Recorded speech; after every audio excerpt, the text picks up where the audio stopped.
everyone, and welcome back to Module 2 of Chapter 12. Unfortunately, I did try recording this one already, and PowerPoint decided about halfway through to shut down on me, so hopefully it kind of goes okay this time around.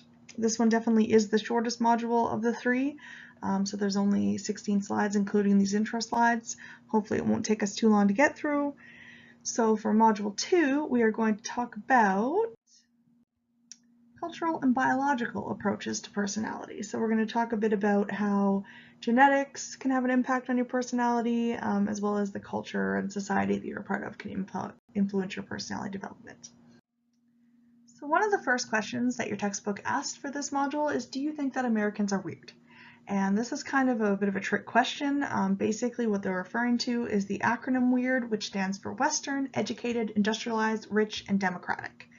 And it's interesting to note that almost everything that we know about psychology has been found through studying these weird cultures. And so in that way, what we see is that approximately 96% of our studies within the field have taken place on only 12% of the population. And so this can be really kind of a difficult thing to deal with sometimes when we're trying to generalize, because of course if we're trying to take results of this research and apply it to other populations, well, there might be something about these weird individuals that would cause them to be different in whatever ways from the general population. So for example, the 5-factor model of personality was found by researchers who were working in these weird places. And so what we might ask then is, does it generalize? Is it actually applicable to people from other populations? In this case, it does appear so. The Big Five have been reliably found in a study of more than 17,000 people who spoke 28 different languages and lived in 56 different countries. So this is actually a pretty incredible finding. It really does go to show that the basic systems in terms of human personality development and human personality structure may be, in a sense, deeper than culture. So it does seem that there are some of these really interesting commonalities that exist throughout the world. So despite the positive results that we just discussed, there definitely could still be some issues related to the 5-factor model because it was originally discovered using the English language. So questionnaires about the 5-factor model are designed to measure no other factors. They've basically been kind of created based on this model that was created using the English language, and so therefore they're not really able to capture any traits that exist outside of the 5 that are kind of a part of the model. So by analyzing personality descriptions in different languages, researchers have been able to identify many new personality traits. And of course, cross-cultural work in this area, as well as in a lot of areas in psychology, is still in its infancy. So we're just now kind of really beginning to look at the impact that culture can have on a variety of these things. And so there are still many questions that need to be answered. But I think at this point, most psychologists would agree that the 5-factor model captures important dimensions, but might also miss some culture-specific qualities that can only be understood through research from the culture's own perspective. So overall, the 5-factor model does seem to generalize pretty well across cultures, but we still have a little more research to do there in determining, what aspects of personality within a culture might kind of sit outside of that basic 5-factor model, if there are more cultural specific things as well. So if you look at this table here, and you don't need to memorize this or anything, but it just kind of shows the difference in terms of the highest and lowest averages on each of the Big 5 personality traits. So you could take a look at our traits. So for example, extroversion, the respondents from Serbia and Croatia tend to rank highest in terms of extroversion. Those from Bangladesh and France tend to rank the lowest in terms of extroversion. For, say agreeableness, we have Jordan and the Democratic Republic of Congo being the highest, and Japan and Lithuania showing the lowest levels of agreeableness. So we do see that even though the model seems to kind of work cross-culturally, there are still definitely differences in terms of the average ratings for each dimension. So do you think that these results indicate actual personality differences, or that other reasons might account for these findings? It is definitely possible that people from different cultures have what we call different response styles. which are their characteristic ways of responding to questions. So maybe it's not so much that there are these really big differences in terms of the personality traits from culture to culture, but just in terms of the way that they're expressed, or the way that they're kind of talked about. So for example, in one culture, it may be socially acceptable to say positive things about yourself, whereas in others, this could be considered rude or boastful. So for example, in a lot of South Asian cultures, it could be considered really rude to kind of brag about yourself and your accomplishments. So one important critique about cross-cultural research is that it may lead to an emphasis on how cultures differ, which can at times lead the fact that there is so much difference within a culture to be obscured. So you have to be mindful of the fact that, so often we focus on what's different between cultures.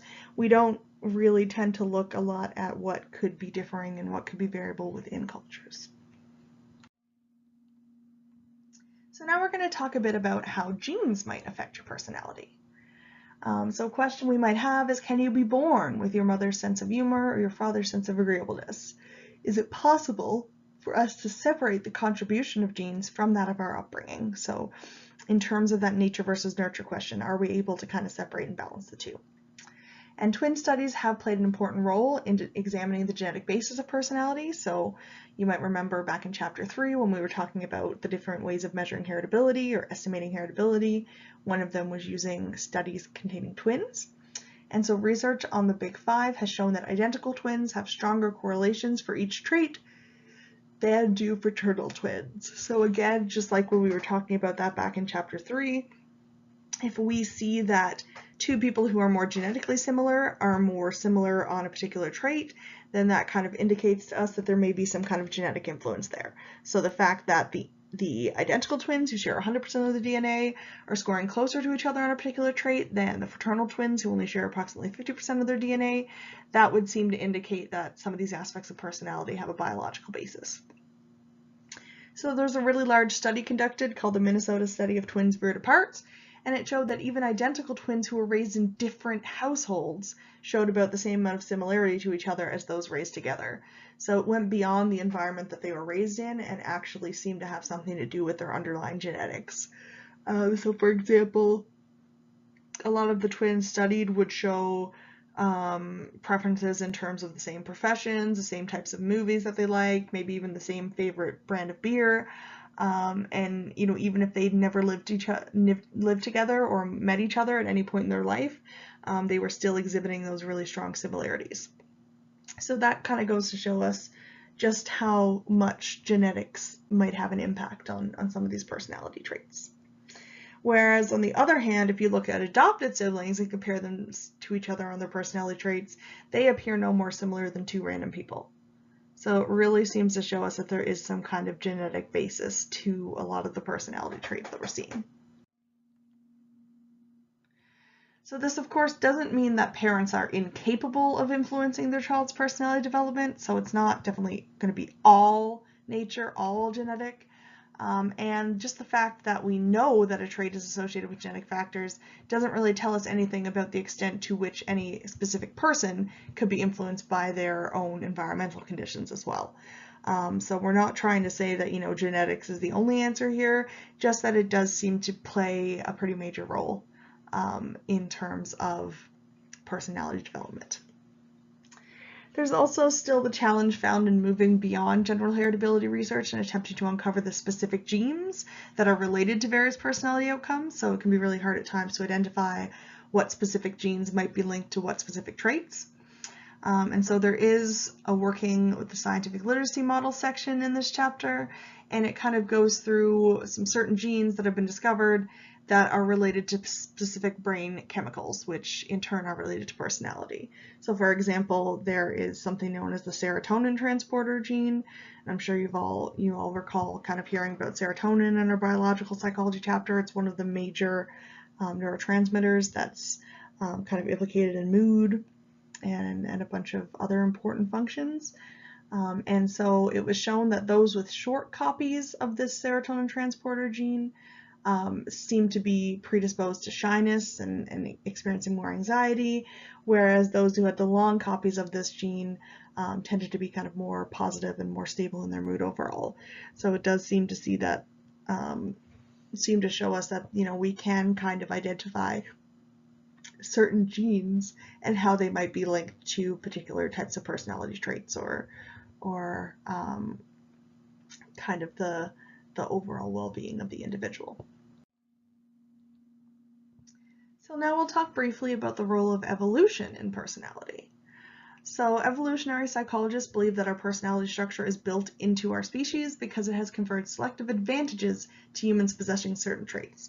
So basically all that's saying is that, obviously if there's one particular personality trait that makes somebody a lot more likely to survive and reproduce and pass on their genes, then in turn that trait would probably kind of become more likely. If that trait has a genetic basis and the individuals who have that trait are more likely to reproduce, they'd be therefore more likely to pass that gene on, and so kind of over time that trait will become more common in the population. So it's that theory of natural selection that we talked about way back in chapter 3.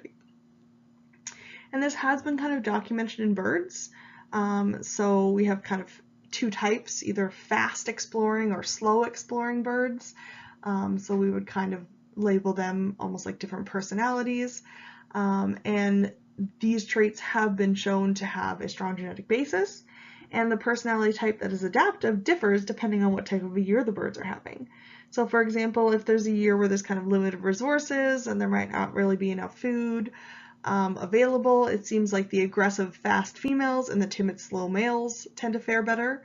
Whereas if it's a year where there are plentiful resources, we see that actually the slower females and the faster males tend to fare a little better in those cases. And so it is kind of really interesting that you can look at these things even in birds and other animals. Obviously if you've had pets, the suggestion that animals have personalities may not really strike you as all that surprising, but researchers who are attempting to study animal personalities face a daunting task. Obviously you can't just go ask a cat or a dog to tell you about what's going on with them, so you can't really have that self-report method. And so instead we often use measures of inter-rater reliability. So for example, getting 5 people to watch the same animal and kind of code their behavior, and then looking to see if there's agreement between the different raters. And so that has actually been done, I know, for example, with dogs, and they've actually been able to demonstrate the presence of 4 of the 5 big 5 personality traits in dogs with a pretty high inter-rater reliability. And there's actually even been some research that argues that you don't even need a backbone to have a personality. So for example, the University of Lethbridge in Alberta, they've actually been conducting research on octopi and how they might be exhibiting kind of certain things that would be characteristic of personality traits. So it seems that even relatively simple organisms can have some kind of a type of personality inherent to them. So if we're able to keep kind of these more evolutionary explanations of personality in mind, evolutionary perspectives can actually help us to understand why humans have evolved the particular personality traits that we have. So for example, if someone's high in extroversion, that can definitely help people make social connections and rise in social hierarchies, but it also kind of gives them more of a propensity towards risk as well. So it makes sense that even though we'd have some extroverts who are kind of willing to kind of rise to the top in terms of their social skills and getting along with people, they also kind of need to be balanced with a healthy proportion of introverts as well, because at times extroverts can behave in ways that are a bit more risk-taking than an introvert would.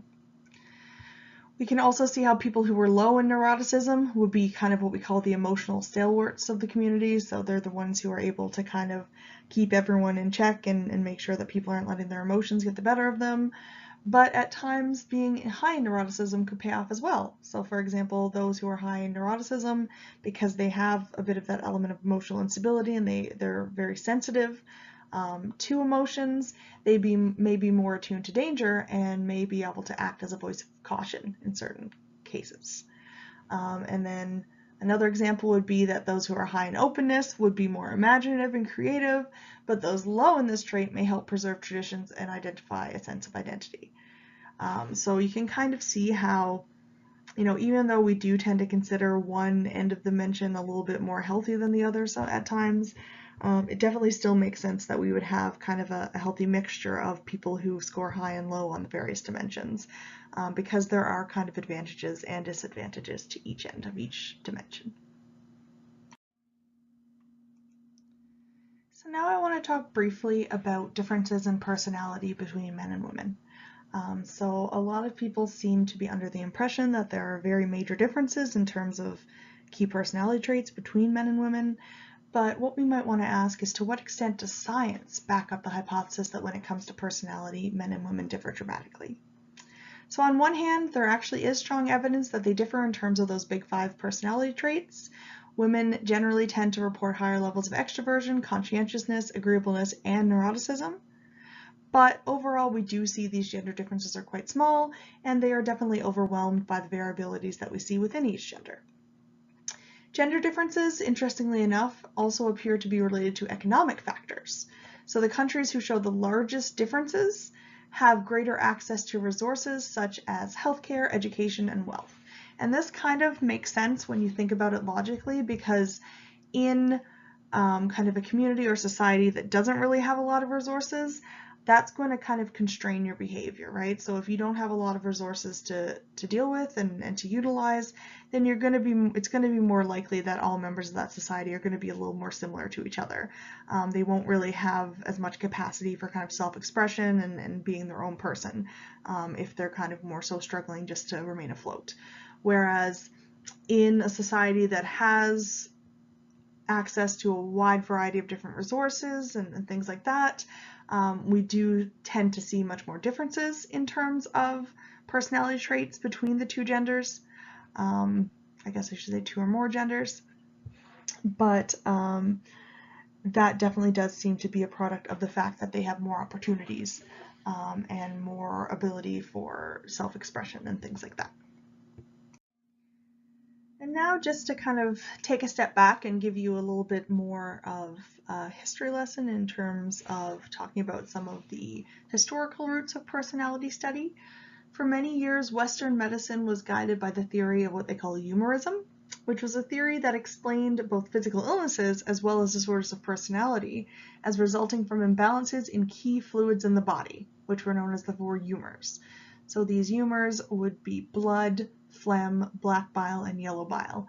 And basically people who, prescribed to this theory of humorism thought that different combinations, different levels of those 4 fluids would lead to different changes within the personality and within your kind of health and things like that. And then, as you might remember me mentioning way back, I think in chapter 1 last semester, in the late 1700s and early 1800s, psychologists promoted phrenology, which was basically a theory stating that personality characteristics could be assessed by carefully measuring the shape of the skull. So if you had different bumps and protrusions, different areas of your skull, that would indicate different personality traits. So both of these methods, obviously not overly scientific. They've since been debunked, and the field has made major strides in understanding the actual biological systems that are involved in personality processes. So nobody is really believing in things like humorism and phrenology these days, but they were important because they were some of our earliest attempts to study personality and to try to understand how personality develops.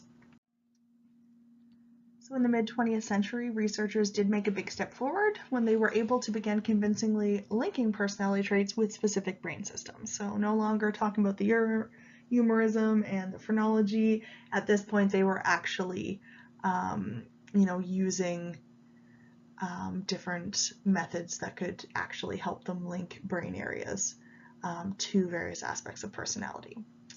So Hans Eysenck proposed an arousal theory of extroversion, and so it basically argues that extroversion is determined by people's thresholds for arousal.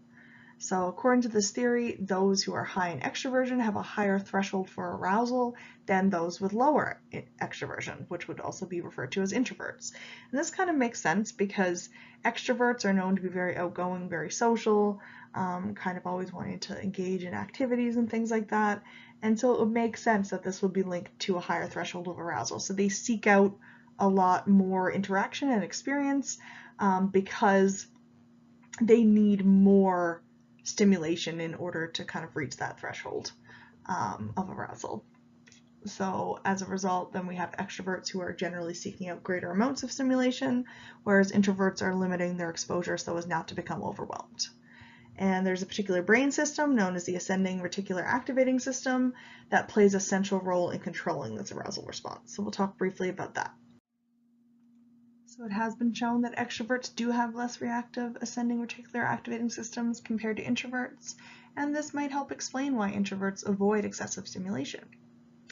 There's another model that's been proposed by Jeffrey Gray, which described two major brain areas for processing rewards and punishments, and he labeled these the behavioral activation system, which is kind of like your go system that arouses a person to act in pursuit of desired goals, and then the opposite of that would be your behavioral inhibition system, which is kind of like your danger system that motivates the person to action in order to avoid punishment or other negative outcomes.